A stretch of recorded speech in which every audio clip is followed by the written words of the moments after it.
Hi there and welcome back to my art channel. My name's Anna and in today's video I'm going to be painting a magnolia blossom, or two blossoms that is. And yeah, this is something I really like to do in springtime. I always paint at least one magnolia and I've done so since the past few years. And yeah, this is one of my recent magnolia paintings. They are currently still blooming here, but their time is soon up, I think. Fortunately, they don't blossom or they don't bloom very long. And yeah, they're so pretty, so it's such a pity. Anyway, I've done 3 pieces painting and drawing magnolia, and this is my first one for this year, and I filmed the other ones as well, and I think the colored pencil one I'm going to show you in the coming weeks, but by then I think the magnolia blossoms will no longer be with us. So here you can see me sketching out my my magnolia blossoms, and they have such lovely large petals which make them fairly easy to draw. I think there's not a ton of detail that you have to add, and they just have these lovely luscious shapes. And yeah, for this painting I'm painting in the background with black ink. That's something I like to do sometimes, just because it gives this really stark contrast. And yeah, previously I'd done some paintings using black ink in this way, and it's just a phase, I guess, and so I did it here as well, and I do really like the way this turned out. And yeah, it usually turns out nice when I do this. I'm using a watercolor brush to paint in the black background, and as I've mentioned in previous videos, it's really important to wash this brush out really soon after using it, like right away, and yeah, just to make sure that the ink doesn't dry in the bristles so you don't ruin your expensive watercolor brushes.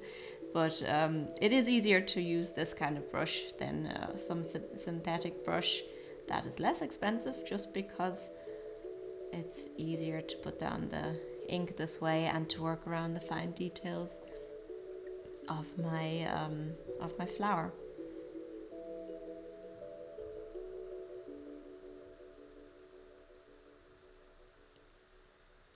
I'm working on Arches watercolor paper. I'm not sure which kind it was that I purchased at the moment, but it is 100% cotton in any case, and this is one of my first paintings I did on this paper, and it is different to what I'm used to. I've never painted on 100% cotton watercolor paper as far as I know. At least none of the paper I've used in the past has been signed as such, or there's no indication that it is 100% cotton, and I assume they would probably write it on the block if it was. Anyway, it takes some getting used to. It does behave differently than what I'm used to with my other watercolor paper. I think it stays wet longer, possibly. I don't know, it's just different. But yeah, it's good. So I'm using a warm red, and I'm working wet into wet, and I'm diluting the red as I come to the top of the petal, and it's more intense at the bottom. I'm also adding some blue in some areas, and sometimes I add some yellow. And yeah, working wet into wet, but it kind of dries throughout the painting process, and the drier the paper gets, the more shape the lines will hold, but it can also cause harsh edges.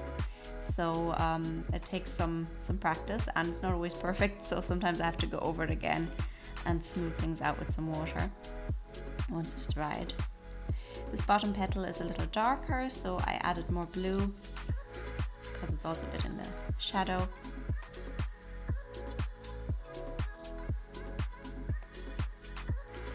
So mostly I'm working wet into wet, and sometimes I apply my paint to the dry paper and then I just smooth it out with some water. I also glaze this petal with a little bit of yellow or brownish color, and I dab some off with my paper towel. And this is something you should avoid, trying to paint an area beside a still wet area. The paint might bleed into that area without you wanting that to happen, but I was able to save it with a paper towel again.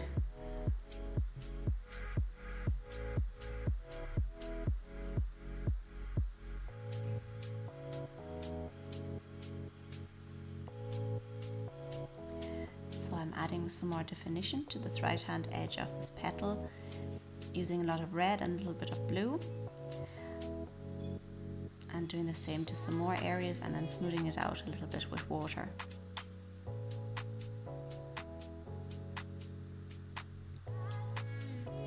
And the same here. I go over the petals a couple of times sometimes until they get the look that I want, and usually with every layer I have wet the entire petal, either before I add the paint or after I've added the paint.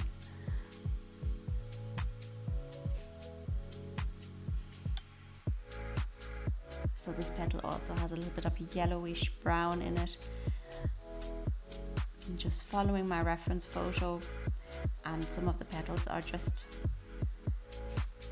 a little more wilted than the others. So that's where the brown probably comes from.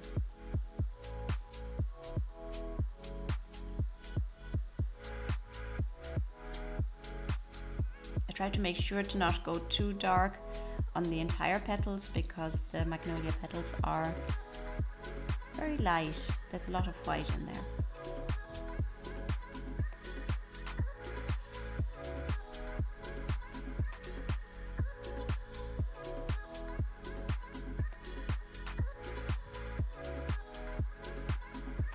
Adding some more definition and some more shadow to that petal. Working on the small one again. So if you're working on dry paper, you can apply the paint and then clean your brush and have it slightly damp, and then work that paint into the paper, kind of smoothing it out at the edge.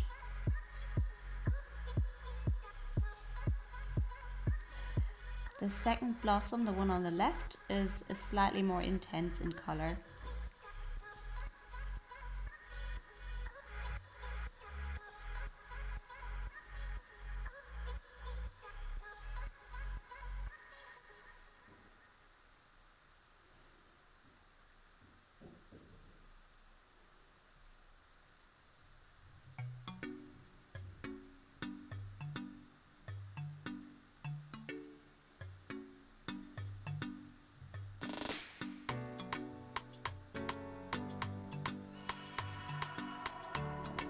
So basically all the colours you need for the blossoms are a warm red, some blue and some yellow. Here I forgot to paint in some of the black background.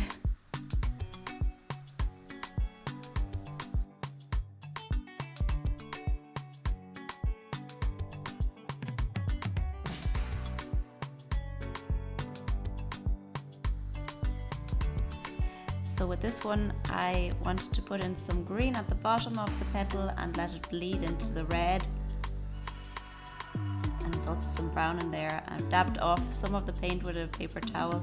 You can do that when the paint is still wet, and take some colour off if you've gone too intense.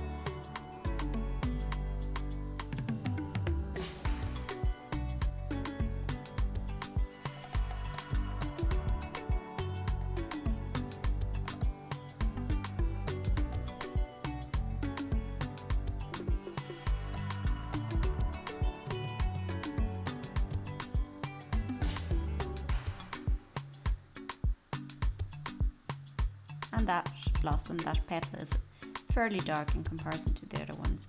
Now I'm adding some green, and the green in my set is fairly intense and vibrant, so I used a lot of yellow and a little bit of red to dull it down.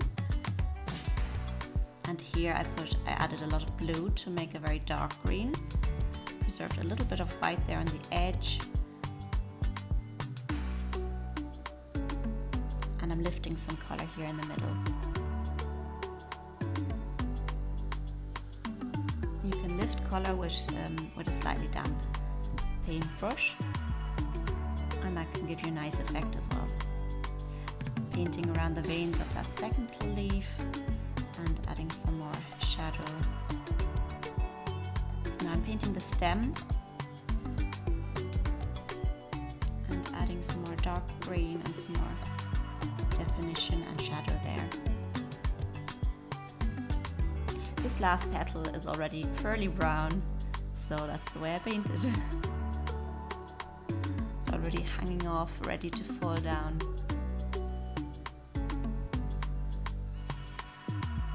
By the way, I hope you're enjoying this video, and if you do, please remember to give me a thumbs up and to subscribe to my channel for more videos like this. So I'm letting some brown and green kind of blend into each other here, and I'm using different shades of brown and some dark color. And I'm also preserving some white at the top of the branch for some highlight. And the bottom is more in shade, so there's a darker color there. And now for the final act, I'm painting in my signature using some white gouache. So I hope you enjoyed this video, and yeah, I hope to see you again in one of my next videos. Take care and bye bye.